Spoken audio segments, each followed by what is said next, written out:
Before that turning point, Judith and Rick's relationship was strong, built on admiration and shared dreams. They met 15 years ago, fresh out of Rutgers University, and quickly bonded at a friend's party. After 2 years of dating, they moved in together and later married. They built a stable home and had 2 sons, Will and Robert, whom they raised with love. Judith had a successful career as a designer, and Rick was a supportive husband. However, as Judith's career took off, things shifted. Her long work hours began to strain the family. Though Rick was patient, subtle cracks in their relationship started to appear. Judith reassured herself that she could juggle her career and family life, believing she had it all under control. Judith often reflected on her good fortune, feeling lucky for her full life. At 40-something, she still admired her appearance, a tall, fit blonde with youthful eyes. These thoughts vanished as she packed for her upcoming trip to San Diego. She folded her clothes carefully and made sure her luggage was ready before Rick and the boys returned. The trip was a reward from Dalton Industries for a successful project launch. Judith was excited, though Rick hadn't been thrilled about her being away again. She had worked hard to convince him, and he eventually agreed, though not happily. Judith, a top designer at Casual Creations, specialized in packaging design. Her recent project was a success, and she was proud of her work, even though it meant spending long hours away from her family. As she prepared dinner that evening, she thought about the previous night with Rick. Their lovemaking had been intense, more passionate than usual. The memory made her want to make the evening special before leaving. Dinner was ready, and everything was on schedule as Rick and the boys arrived. Judith didn't want to dwell on the past. Right now, her focus was on her family, her husband Rick and their 2 boys, Will and Robert. Will, nearly 9, was carefree, while 7-year-old Robert was more serious. They balanced each other well, and Judith loved them equally. She and Rick had met at a party 15 years ago, instantly connecting despite attending Rutgers without crossing paths. After dating for 2 years, they moved in together and eventually married. She cherished the memory of Rick's proposal, and their life had been wonderful. When they were ready, they were blessed with 2 healthy boys. Judith had it all, though a slight chill ran through her at the thought, which she brushed off as nerves about her trip. She greeted her boys with hugs as they came home, Rick following close behind. She embraced Rick, noticing his tension. Although he relaxed, there was a shadow in his eyes. "You don't have to go, you know. We all want you to stay," Rick said, looking into her eyes. "It's too late now. It's just a quick business trip," she replied, attempting another hug, but he moved toward the powder room. Dinner was lively, with the boys talking about their day and upcoming school projects. Will wanted to make an erupting volcano for the science fair, while Robert preferred something unique. Their banter was good-natured, and Rick let them go on before eventually stepping in. Judith enjoyed the moment, but soon it was time to get ready. Rick insisted they'd clean up later. Packed and ready, Judith hugged and kissed her boys before sending them off to play. She turned to Rick. "I'll miss you all. It's just 3 nights. You'll pick me up Wednesday, right?" Rick nodded with a smile. "Don't worry, it's all set. You go enjoy yourself." Judith noticed the same darkness in his eyes, but before she could say anything, a car horn interrupted them. "That's Rachel. I'd better go," she said, giving Rick a quick hug and kiss before grabbing her bag and heading out the door. She glanced back, but Rick had already gone inside. Feeling uneasy, she told herself it was just her imagination. In the car, Rachel joked, 3 days at Redstone. Too bad you're so happily married. Could have been fun." Judith laughed, but couldn't shake the feeling that something was wrong. It was too late to turn back now. At the airport, Judith checked her bags, went through security, and found her gate. Just as she sat down, Wes Southern joined her with a grin. "Ready for San Diego? Too bad we can't skip the meetings and just stay in bed," he joked, referencing their previous encounters. Judith smiled despite her unease, knowing they'd have plenty of time together during the trip. She and Wes had started their affair 2 months earlier after a long day at work. Exhausted, they fell asleep on her office couch, and when she woke, she mistook Wes's touch for Rick's. Guilt battled pleasure, but she gave in. What began as a one-time encounter soon became more frequent, though they kept it casual and secret, using protection to avoid complications. Over time, her guilt faded, and she resumed closeness with Rick, though something still felt off. Judith convinced herself the affair wasn't serious and that it didn't affect her marriage. This trip, although it gave her time alone with Wes, still felt work-related and not like a full-blown affair. She rationalized that everything would return to normal afterward, and she would refocus on Rick. In San Diego, after checking in, Judith called home and spoke to her boys for an hour. But when she asked for Rick, they said he was upstairs and quickly hung up. She was confused. Why had Rick been so quick to get rid of her? Could he suspect something? She brushed off the thought, assuming it was just guilt, and met Wes for dinner. After dinner, they headed to her room, eager to be together. The night was filled with passion, and they eventually fell asleep before dawn. But in the early morning, as Judith drifted between sleep and wakefulness, she felt a deep sense of loneliness and sadness. The intensity of it woke her, repeating, "No, no, no." Drenched in sweat, she got up and stood in the shower, trying to wash away the feeling. The 3 days flew by, with nights filled with sex between Judith and Wes. Though it had always been exciting due to the secrecy, it soon began to feel routine. The thrill faded, and by the end of the trip, they both agreed to end the affair on good terms. Judith was eager to return home to Rick and the boys, but she hadn't been able to reach them the last 2 nights. Her calls went unanswered, with only the answering machine picking up. At the airport, she tried calling Rick's office, but there was no answer, so she left a reminder about picking her up. She boarded the plane and quickly fell asleep, despite Wes's joking comment about joining the Mile High Club. When they landed at Kennedy, Wes stayed behind as Judith headed to baggage claim, expecting Rick to be there, but instead of Rick, she saw a man holding a sign with her name. He explained he was sent to pick her up and take her home. Assuming Rick was just busy, Judith agreed and got into the limo. She called Rick's phone again, but only got his voicemail. Now she was starting to worry. The drive seemed endless, and all her attempts to contact Rick failed. When they finally reached her house, it looked dark and deserted. Before she could get out, the driver handed her an envelope with her name on it in Rick's handwriting. Feeling panicked, she grabbed her bag and rushed inside. The house was quiet with only a few lights on. She searched every room, but no one was home. Upstairs in their bedroom, everything seemed normal until she noticed Rick's closet door was open, something he never left that way. When she looked closer, she realized all of his clothes were gone. Rick had left. Feeling sick to her stomach, Judith slowly walked into her boys' room. The beds were made, but their computers, favorite posters, and clothes were all gone. Panic rising, she ran downstairs searching for a note, then remembered the manila envelope. Grabbing it from the kitchen table, she tore it open and collapsed into a chair. Inside were photos, a report from Spaulding Investigations, and a document titled Decree for Dissolution of Marriage. Judith screamed. Overwhelmed by grief, she cried uncontrollably, pleading for another chance, throwing dishes in her despair until she finally passed out. When she woke to the morning sunlight, she numbly gathered the papers she'd thrown across the room. The first thing she saw were the photos, incriminating shots of her and Wes. She rushed to the sink, her stomach turning, then returned to the table, pushing the rest of the pictures aside.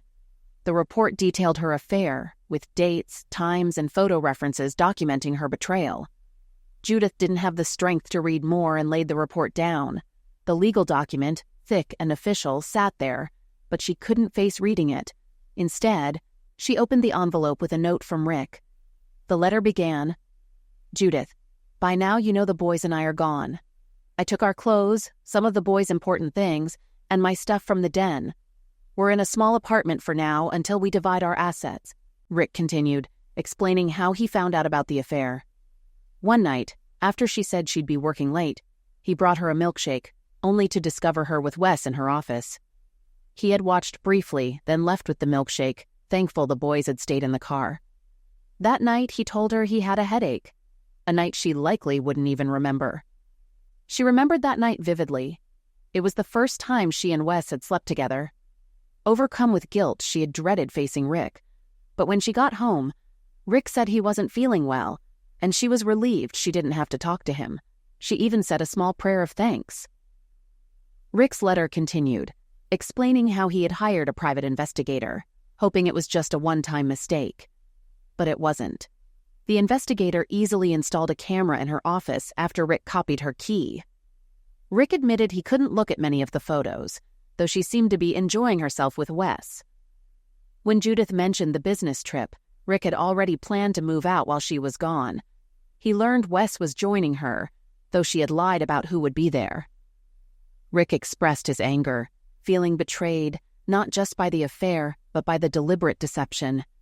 He could have forgiven a single mistake, but not a planned betrayal. Rick assured her his lawyer would contact her soon, and he hoped they could settle custody and visitation peacefully. Though he no longer loved her, he wanted the boys to stay in their home. He ended the letter by saying they had nothing more to discuss and that he was done with her. Judith now understood the fear and dread she had been feeling. It was her conscience trying to warn her. But it was too late. Rick was gone, and she had lost everything. Years passed, and Judith and Rick led separate lives, both achieving success in their careers. Judith owned her own company, having built it through hard work. Sitting in her office, she shuffled papers on her desk, trying to make a decision. She reminded herself she didn't need to please anyone but her client, yet she was struggling. She thought about how Rick had always been a great sounding board for her ideas. She picked up her 3 best concepts and murmured, "Let's see what he'd think of these." She started with the weakest one, imagining Rick's feedback, knowing it needed improvement. Then she moved on to the next. Still nothing. Damn, he was tough. That's why I always turned to him for advice. Okay, here's the last one. 2 people are holding hands, walking down the street, unaware of a speeding car heading toward them. The man says, "I got the papers from our Continental insurance agent today. We're covered for anything." In the background, the car swerves and hits a light pole instead. They walk away, oblivious to the danger. "Yeah, that's the best one. The client will like it. I'll have Clark start on it tomorrow. Tonight I'm too tired." I stood up, turned off the light, and saw Will in the doorway. He smiled sadly. "Talking to Dad again?" "Yeah, it helps," I said. And it did. Talking to Rick always made things clearer. "What are you doing up? You have school tomorrow?" "Just getting water. I'm not missing the final game tomorrow." "Neither am I. We'll be behind the bench cheering you on." He smiled and walked off to bed. Tomorrow was the final basketball game, and if Will's team won, they'd go to the state quarterfinals. It was a long shot, but Will, a starting guard and senior, was hopeful. He was tall, strong, and had the talent for a scholarship. He was his father's son. I followed him to the kitchen, watching him finish his water before waving goodnight. I sat down, not ready for bed. Will was smart, not as brilliant as Robert, but still sharp. He had heard me talking to Rick again, and while he accepted it, Robert hated it. Rick and I divorced after 15 years of marriage, and today marked 8 years since it became official. It was my fault, and I had told the boys when they were old enough. Will took it hard, but eventually forgave me. Robert took longer. After the divorce, Rick never tried to take the boys away from me. He wanted unlimited visitation, and I agreed because having my boys was all I had left. When I went through dark times, Rick took the boys until I was stable. They supported me, likely with Rick's help, and were the reason I kept going. As they grew older, they spent more time at home and less with Rick, who was busy with work. I let them have their freedom, and they became strong, confident young men. Rick and I rarely spoke except about the boys. Financially, we were both stable, so there were no issues with alimony or child support. Over the years, we found a way to cooperate and support each other when needed. It was a peaceful, comfortable arrangement. After several hard years, I don't think Rick ever forgave me, but at least he no longer seemed to hate me. That was a relief. I still talked to him in my mind because I never stopped loving him or relying on his advice. Even though he wasn't there, I could imagine our conversations clearly, and it always helped. It kept me sane, especially during the dark times after our divorce when I almost drowned in depression. Rick was cold for the first 2 years after the divorce. He wouldn't speak to me or let me explain, though I wasn't even sure why I did what I did. His lawyer handled everything, and when I resisted, Rick threatened to change the divorce terms and take the boys. I gave in and signed what he wanted. After the divorce, I spiraled. I threw myself into my job, the only thing I had besides my boys.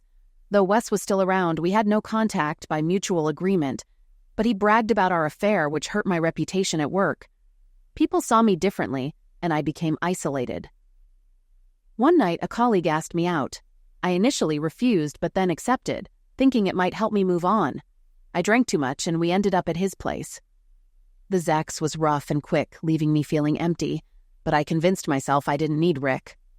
Over the next few weeks, I went on more dates, but they all ended the same, unsatisfying and leaving me feeling used.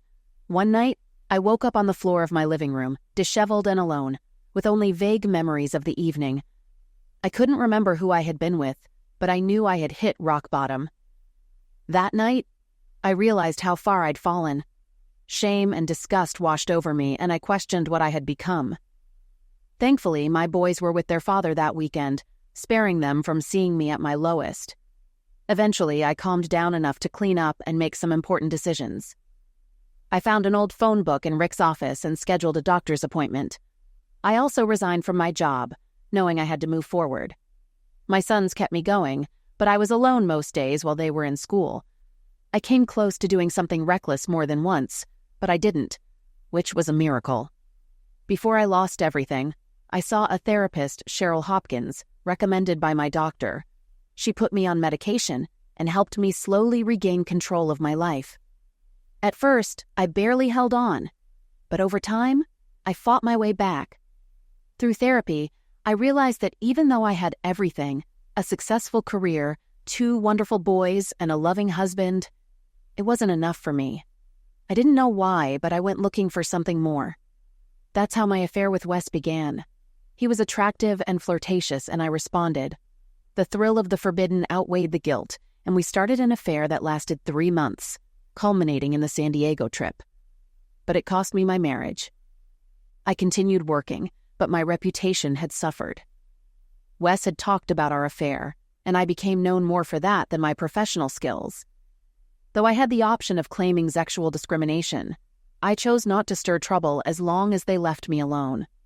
I also made poor decisions by dating men who took advantage of my vulnerability.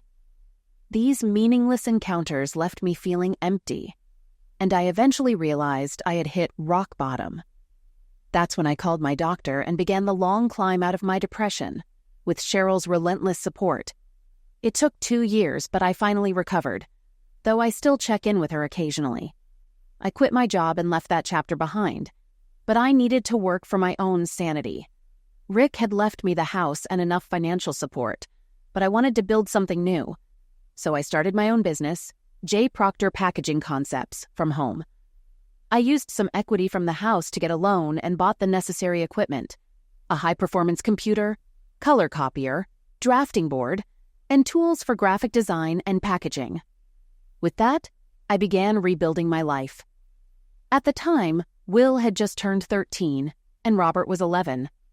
They helped a lot, giving me time to work in the evenings while they entertained themselves. It was a good setup. We compromised. I took them to their games, and they gave me quiet time to focus on my business. They understood what I was trying to do, and we worked as a team. It was a great period in my life as I started gaining clients. At first, I got a few referrals from former colleagues. I lost the first 2 accounts but secured the third, and my business began to grow. As it expanded, I hired a small team to handle calls, drafts, and sales. I had a small office built behind the house, which worked perfectly. Over the next 2 years, my business grew steadily, and I became financially successful, paying off my loans. Fast forward a few more years. Will was 17. Robert was almost 16, and I had turned 48. My business was thriving with 12 employees, and I kept it small, focusing on clients who wanted top-quality work. I was financially secure, and the boys had everything they needed. I didn't rely on Rick much anymore, and he agreed to put his support payments into a college fund for the boys. Will was likely to get a basketball scholarship to Ohio State, and Robert, being academically gifted, would easily secure one too. Both boys were popular. Will had a serious girlfriend, and Robert was starting to date as well. My business success brought social connections, and I was well known in the community, often invited to important events. But one thing was missing. I didn't date. Since crawling out of the emotional hole I had fallen into, I hadn't cared about any man. I had plenty of offers from wealthy single men, but I wasn't interested. I only cared about one man, Rick. When Rick left me, it was dramatic. He packed up and moved out while I was on a 3-day trip with Wes. I told Rick it was for business, which was true, but I didn't mention Wes. Rick already knew, though. He had everything documented. I foolishly believed I could keep the affair hidden, thinking consequences were for others. Ironically, during that trip, I realized I was done with cheating. I thought about Rick the whole time I was with Wes. By the end of the trip, I had recommitted to my marriage. But when I returned, Rick had already left, leaving behind photos, divorce papers, and a blunt letter saying we were finished. I deserved it. That triggered my depression, which took 2 years to overcome. Then I spent another 5 years building my business. Despite the divorce, I still considered myself married, holding on to the promise I made to myself on the plane ride back from San Diego, to rededicate myself to Rick. Even though it was too late, my pride wouldn't let me break that promise. During those years, I met several interesting men. I fantasized about a few, even having some erotic dreams, but my only indulgence was a blue toy I kept locked away. I used it occasionally when my boys were out for the night, and though I started thinking of those men, I always ended up thinking of Rick when I climaxed. Strange, right? Life, however, kept moving forward. The night after I had one of those thoughts, Robert and I were at Will's basketball game, and his team pulled off a huge upset, winning and advancing to the state quarterfinals. Will was ecstatic, and Robert was just as thrilled. Proud of my boys, I agreed to let Will's team celebrate at our house. We had the space, a pool, and enough parent chaperones to keep everything under control. The night was a success, and I set about rearranging my schedule to be there for the upcoming regional game. The next day, while working on my schedule in the kitchen, the phone rang. Without checking the caller ID, I answered, "Hello, this is Judith Proctor." Balancing the phone on my shoulder, I heard a voice I hadn't heard in a while. Rick. "Hi, Judith. It's me." His familiar voice sent a chill through me. "Yes, I recognized your voice. Good to hear from you. How have you been?" I replied. "Good. I was wondering about the regional game schedule. I want to see Will play, but don't know the details." "I'm just planning that now," I said. "The game is next Saturday in Columbus. Robert and I are driving down Friday night. We've got tickets, including one for you." "Could we get together for dinner?" Rick asked, surprising me. "The 4 of us before the game? I'd also like to sit with you and Robert during the game." Dinner together? We hadn't done that in the 8 years since our divorce. We were civil for the boys, but never spent time as a family. "Sure, that would be great," I replied, still processing the unexpected invitation. Will would love to see us together. I told him we were staying at the Madison Hotel, while the other families had rooms at the Marriott Courtyard. Rick was listed under Will's family, so booking a room would be easy. As I hung up, I couldn't help but wonder why he wanted to have dinner with us. Was it something new? Was he engaged? Or was there another reason for this sudden change? Rick mentioned he liked the idea of staying at the hotel and might book a room there.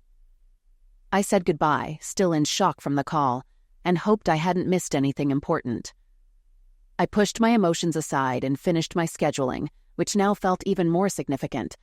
After all, I was going to have dinner with my ex-husband. The ex part didn't matter much to me. I didn't mention the dinner to Will or Robert until right before we left. Will had already spoken to Rick, knowing he planned to attend the game and spend time with them, but said nothing about us eating together. The night before the trip, I made sure the boys were packed and then called them to the kitchen for apple pie, something they both loved. "Boys, I have news. "The three of us are having dinner with your father the night before the game. He called and asked, and I said yes." I expected a reaction, but neither of them said a word. They just kept eating. Their casual attitude surprised me, but then I realized they saw it as normal for such a big event. To them, it wasn't a big deal, but to me, it was huge. I hadn't shared a meal with Rick in nearly 8 years. "Well, it's a big deal to me," I said. "I'm excited." Will looked up and smiled. "We know it's a big deal, Mom. Dad asked us if we were okay with it, and we said yes." I felt embarrassed. "Why didn't you tell me? I made such a fuss." Will reassured me. "You're the coolest mom. The team thinks so too. Dad's looking forward to it, and it'll be great if we can all get along." They teased me for overreacting, but I sensed their excitement too. After cleaning up, I packed the car, but my nerves only grew. I couldn't shake the thought that Rick had found someone new and would use this dinner to tell us. He had dated before, including a serious relationship with Leslie Wells a few years back, and I remembered how sick that conversation made me. Though their relationship ended, I feared Rick might now be ready for something more permanent, and dinner would be the moment he'd break the news.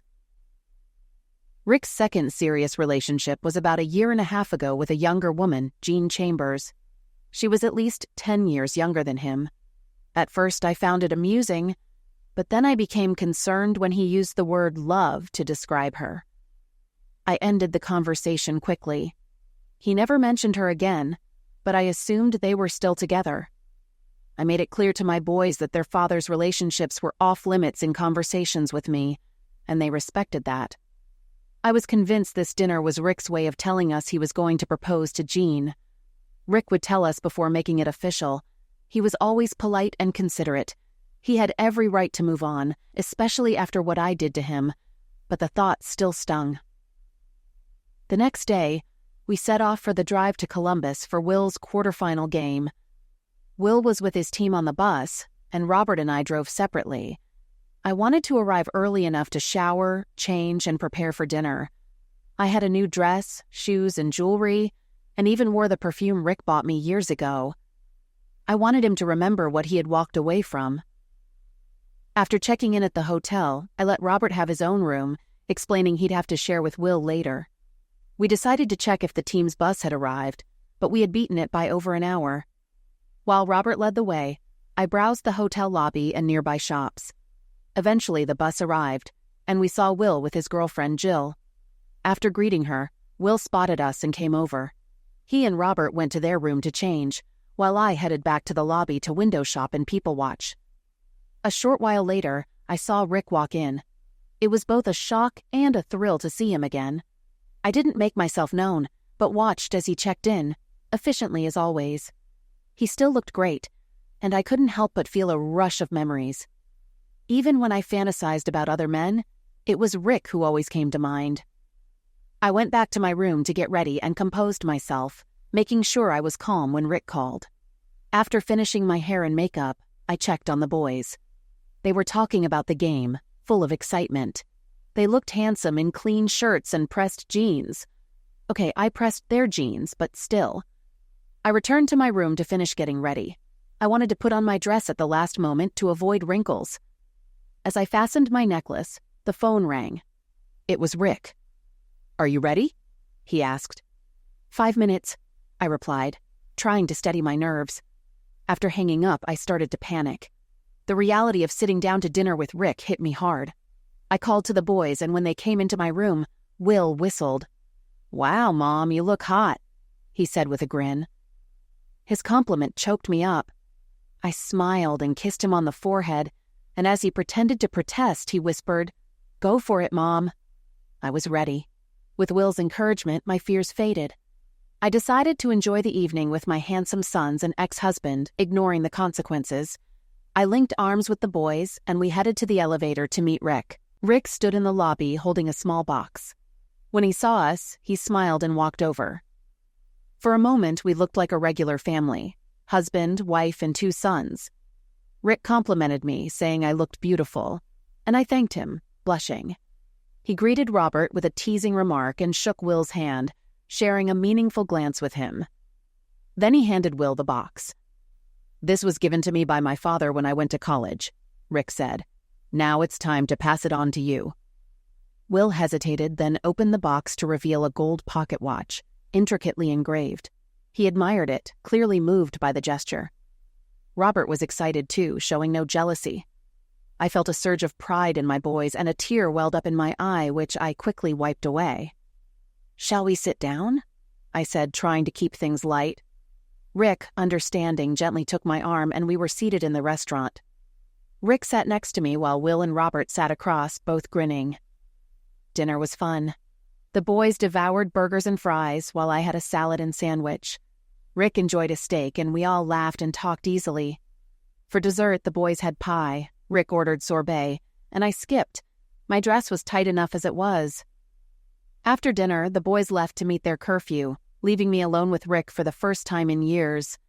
Surprisingly, I wasn't scared. I had already lost him long ago.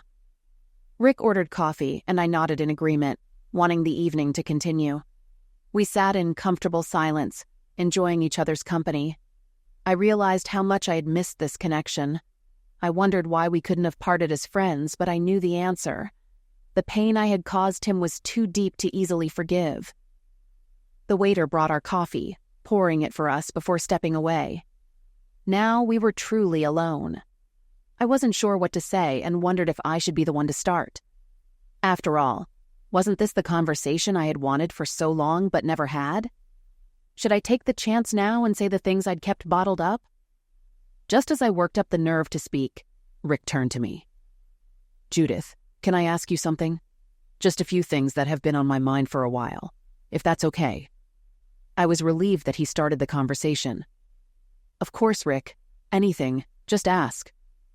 He hesitated, then asked, "Is it true you talk to me as if I'm there?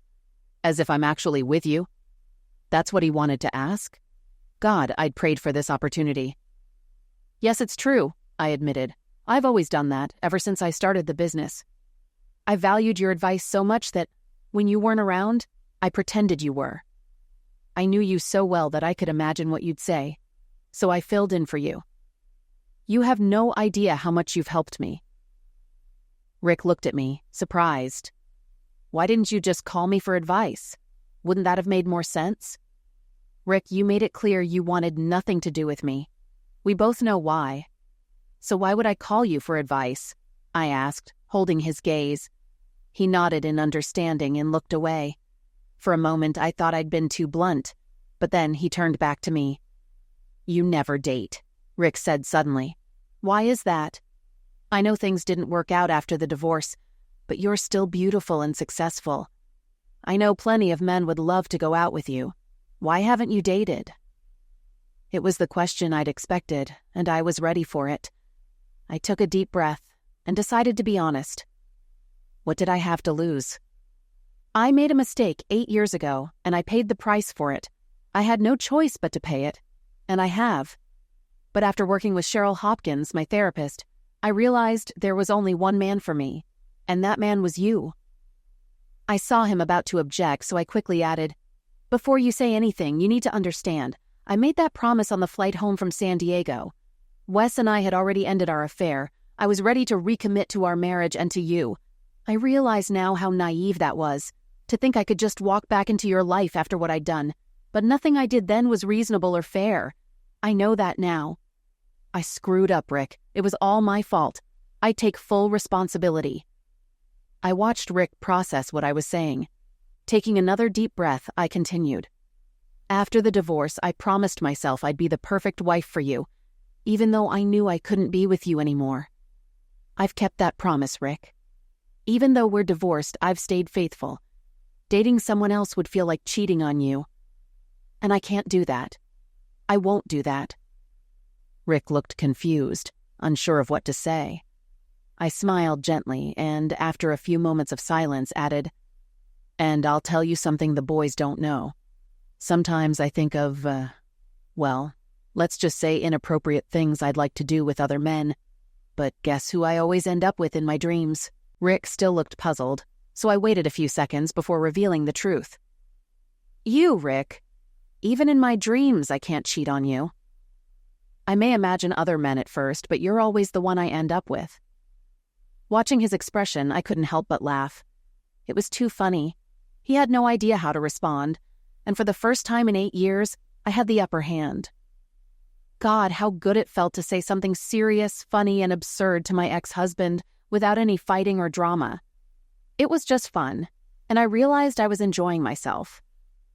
"You don't have to say anything," I said. "I just wanted to tell you the truth, whether you believe it or not. I know my credibility isn't exactly your top priority." Rick shook his head, still unsure how to take it or what to say. "I'm not sure I understand what you're saying, but that's fine. One more question if you don't mind. What are your plans for the future? If you don't date and won't date anyone else, do you plan to stay single for the rest of your life? I can't believe that's what you want." Yes. There wasn't anything else to say. That was my choice, and I made it 6 years ago, after I emerged from that dark place. I explained it to Cheryl, and she accepted it as a reasonable decision. I had my reasons, and she knew them, so she never tried to change my mind. Rick looked at me, his eyes locked on mine. I met his gaze, my confidence in my own life and decisions giving me the strength to stand firm. If I couldn't have Rick because of what I did to him, then I'd paid the price, and I was free to make my own choices. I chose to be alone. Rick was still processing everything I had told him. I had been honest, given him the truth, and he knew it. There wasn't much for him to say, so he stayed quiet. I suggested we move to the lounge for a nightcap, and he gave me a look I didn't recognize. After 8 years, though, people change. Rick slid out of the booth, reached back to offer me his hand, and led me to the lounge. As I followed, I admired him from behind. He really was a striking man. He stopped to pay the bill while I waited in the lobby, noticing a few glances from men nearby. I was used to that kind of attention, and ignored most of it, except for a few interesting looks. But I never gave the wrong impression. No flirtatious gestures, no lingering eyes, nothing to suggest I was available. Rick came over, took my arm gently, and guided me into the lounge. We sat at a small table in the back, and instead of sitting across from me, he chose to sit beside me. I was pleasantly surprised and smiled widely. He smiled back. "Judith, I have to tell you something. Over the past 3 years, I've hired a private investigator to check up on you, just to prove to myself that Will and Robert weren't exaggerating about how you lived. I never wanted to invade your privacy, but I couldn't help but wonder about your personal life." My smile faded. After everything I'd done, I deserved to be punished. But what right did he have to keep tabs on me after all this time? It wasn't fair, and I felt a surge of anger. For the first time in years, I knew I had to say something to Rick, even if it risked pushing him away. After 8 years and a divorce where you cut me out of your life, you decided to investigate me? I never did that to you. I told the boys not to discuss you or bring your affairs or flings into my home. I respected your privacy. Why couldn't you do the same for me? "I'm sorry," he said. At first I told myself it was to protect the boys, but I knew that wasn't true. You were a great mother, and they've told me countless times how much they adored you and how you gave them everything they needed to thrive. Then I told myself I just wanted to see how you lived without a husband. That was closer to the truth. It shocked me to see how you lived. Never dating, only going out with women or clients. I couldn't understand why, and it drove me crazy. That's part of why I wanted to join you tonight and for the game tomorrow. I needed to see for myself that you're happy and content with your life. And I'm convinced you are. You're happier and more at peace than I ever saw you before. It's a real improvement. I listened carefully to everything Rick said, and strangely enough, I believed him. The Rick I knew wouldn't invade my privacy without a reason. This was his way, and I understood him. He was still looking out for me, and for our sons, of course. Well, I guess you had your reasons, but I would have appreciated it more if you had just asked me. We talked from time to time. You could have asked. Would you have answered me? Honestly? Yes, Rick, I would have. This is who I am now, the person I became 5 years ago. I'm not the same woman who cheated on you, the one you shattered. I know who I am now, and I know what I did. I've paid the price. What's the saying? Do the crime, do the time. Well, I did the crime, and the time afterward was hell. For 3 years, I lived in darkness. First the divorce, then the fallout, the depression, the downfall. But I picked myself up and moved on. So yes, I would have told you everything. I would have welcomed the chance to explain why I did what I did. I prayed for the chance to say 2 things to you, Rick. Just 2 simple things. You were never at fault for any of it, and I'm so sorry for what I did. Rick listened intently, and when I finished, his eyes widened. I could see a glassiness in them, as if he was fighting back tears. Rick was a proud, strong man, and I knew how hard it was for him to let me see him like this. So, like any loving wife would do, I stood and excused myself to the ladies' room. I moved quickly to protect myself from breaking down in front of him. Once inside, I let myself go. I cried to release the tension, and when I finished, I was done. I had said what needed to be said. I was proud of myself, and I felt like a weight had been lifted from my shoulders. Those simple words had been incredibly powerful. I rinsed my face with water, reapplied my lipstick, and put a few drops in my eyes to hide the redness. I looked at my reflection. Yes, I was ready to go back. When I returned to the table, Rick was sitting with his hands folded in front of him. He looked up as I approached and greeted me with a huge smile, a look of pride. Proud to be with me. Be still, my heart. Silly girl. He stood like the gentleman he always was, and waited until I sat down. Then he surprised me by saying, "Thank you for giving me time to compose myself. You always did know me better than I knew myself." "I did," I replied, "but that's because I loved you so much. It came naturally. It still does, Rick. I still love you, you know." I nearly tensed, preparing for his reaction. I was ready for anything: anger, pain, disgust, surprise, even embarrassment. Any of those would make sense from someone I'd hurt as deeply as I hurt Rick. I was prepared for the worst. What he said next completely surprised me. "I believe you, Judith. I really do believe you love me now, and that you loved me then. I never doubted that. My actions weren't because I thought you loved Wes more than me. I divorced you because your betrayal hurt so badly that I couldn't find a way forward with you. And I tried. I really tried. When I found out what you were doing, I asked myself if I could forgive and forget. I was almost ready to accept it as a mistake we could move past. Then you lied about the San Diego trip and who you were going with. That's when I knew my love wasn't enough. I had no choice." As I listened, my heart broke. Not for me, but for him. His voice softened as he continued, "You might not believe me, but walking away was the hardest decision I ever made, because like you, I never stopped loving you. Even knowing what you did, I couldn't stop loving you. I just couldn't forgive you. And I knew I'd never forget." "Rick, please, let's not go there. I understand, and I don't blame you for not forgiving me. I know what I did, and I carry that shame. You've been fair with me, always cooperative when it came to our sons. You've never thrown my mistakes in my face. All I can say is thank you for giving me this time to say what I needed to. It's a gift I'll always cherish. Thank you." Rick looked at me with that unfamiliar expression again. I didn't fully understand it, but it wasn't anger or resentment, so I was grateful. I felt good, like maybe we could become friends again. I wanted to steer the conversation to safer ground. "Tell me about Jean Chambers. Last I heard she was heading towards Sirius. Is she about to become the next Mrs. Proctor?" My stomach flipped at the mention of her, but I thought if I brought it up, he'd feel comfortable mentioning his future plans. His expression shifted to surprise. Maybe he hadn't planned to talk about her. Maybe it was still too soon. He shook his head and said, "I haven't seen Jean in almost 2 years. Surprised you even remembered her." "Really? You mentioned once that you thought you might actually love her. I assumed marriage was in the cards." I was smitten at the time. She was young, ambitious, and I thought I could keep up. Boy, was I wrong. We broke up not long after. "I said I'm not seeing anyone now. Haven't been with anyone since her." "But why?" I couldn't help asking. "You're still as attractive as ever, and you have everything a woman would want. You're successful, good-looking, great in bed, and well off. What's stopping you?" "I just haven't found anyone who satisfies me completely.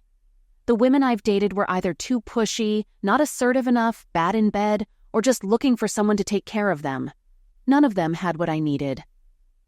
He paused, then looked at me seriously. There was one who had it all, but it didn't work out. I took the bait, eager to hear more. This was my Rick. Even if what he said hurt me, it was wonderful to just sit here and talk with him. Why didn't it work out? Was she foolish enough to let you slip away? Who was this crazy woman? It was you. And yes, she was foolish. She pushed me away. It's too bad because she was perfect for me. My breath came in shallow gasps. This was it. My chance for something I had given up hope on ever having again. If I didn't take the risk now, I would regret it forever. I might crash and burn, but I'd go down fighting. Heart in hand, I went for it. Maybe she learned her lesson, Rick. Maybe she's smarter now and knows what she'd have with a man like you. Maybe she's ready for you now, ready for a life together with all that comes with it. I'm sure she wouldn't make the same mistakes again. Do you think that's possible? Could she be different this time? Why wouldn't she make the same mistakes again? He asked quietly. I don't think I could take that kind of pain again. It hurt too much the first time. I think she'd rather die than make those mistakes again. She knows how much pain she caused those she loved. I think she'd die before doing that again. In fact, I know she would. I know it with all my heart. Rick looked at me and I held my breath. Could he forgive me? Had time softened his heart enough to dull the pain I caused him, allowing him to love me again? I looked into his eyes, holding his gaze, hoping the person I had become would be clear if he looked closely enough.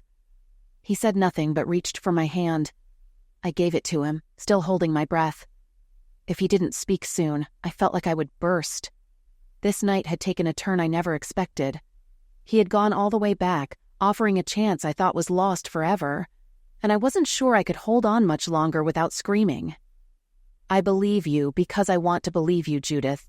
I have to believe you if I want to be happy. I haven't been happy in the last 8 years. I've tried to forget you and move on, but that's been a failure. None of those women were you. That's who I was searching for. I finally realized that there's only ever been one woman for me. My heart soared at his words.